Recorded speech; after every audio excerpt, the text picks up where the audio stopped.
ब्रेकनंतर बुलेटिनमध्ये आपलं पुन्हा एकदा स्वागत। विधान परिषदेसाठी दोन्ही उमेदवारांचे अर्ज दाखल झाल्यानंतर एकनाथ शिंदे सध्या माध्यमांशी बोलतात। आपण थेट जाऊयात।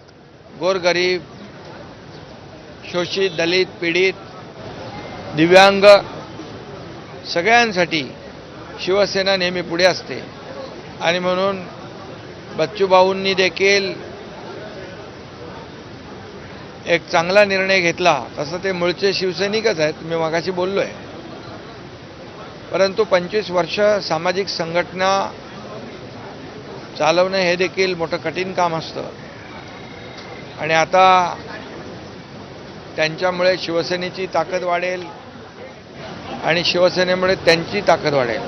काँग्रेसचे अशोक सपकाळ म्हणतात की उमेदवार न देण्याचं कारण म्हणजे अंतरात्म्यातला आवाज आला की उमेदवार देऊ नये। काय अंतरात्म्यातला आवाज आला की उमेदवार देऊ नये म्हणून काँग्रेसने उमेदवार दिला नाही। आत्मा हरवलेल्या लोकांच्यातून आवाज येतो का? मी पहिल्यांदा ऐकले। मग 2019ला अंतरात्मा कुठं होता?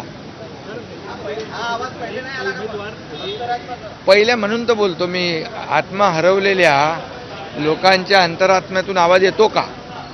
मग 2019ला तुम्ही म्हणाला तेच मी विचारतोय, तेव्हा अंतरात्म्याचा आवाज कुठं होता?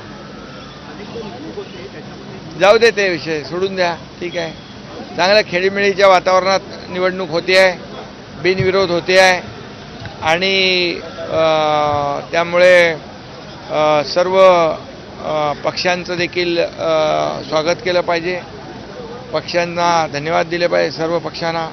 आम्ही देखील शिवसेना, भाजप महायुतीने, राष्ट्रवादी महायुतीने अधिकचा उमेदवार आम्ही दिला नाही आणि त्यामुळे ही निवडणूक जी आहे बिनविरोध खेळीमेळीच्या वातावरणात होते, हे चांगलं आहे। तुम्ही अधिक अडचणी वाढू शकते म्हणून उद्धव ठाकरे रिंगणात उतरले नाहीत, कारण अपेक्षा होती देतील उमेदवार।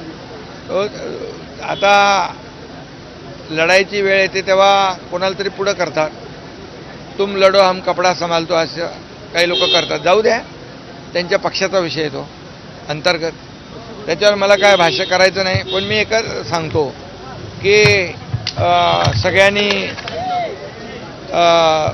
समंजसपणाची भूमिका घेतली, काँग्रेसने देखील घेतली आणि म्हणून ही निवडणूक बिनविरोध होती आहे।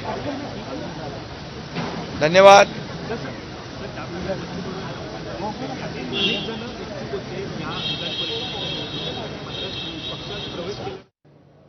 तर आम्ही अतिरिक्त उमेदवार दिलेला नाही आणि ही निवडणूक आता बिनविरोध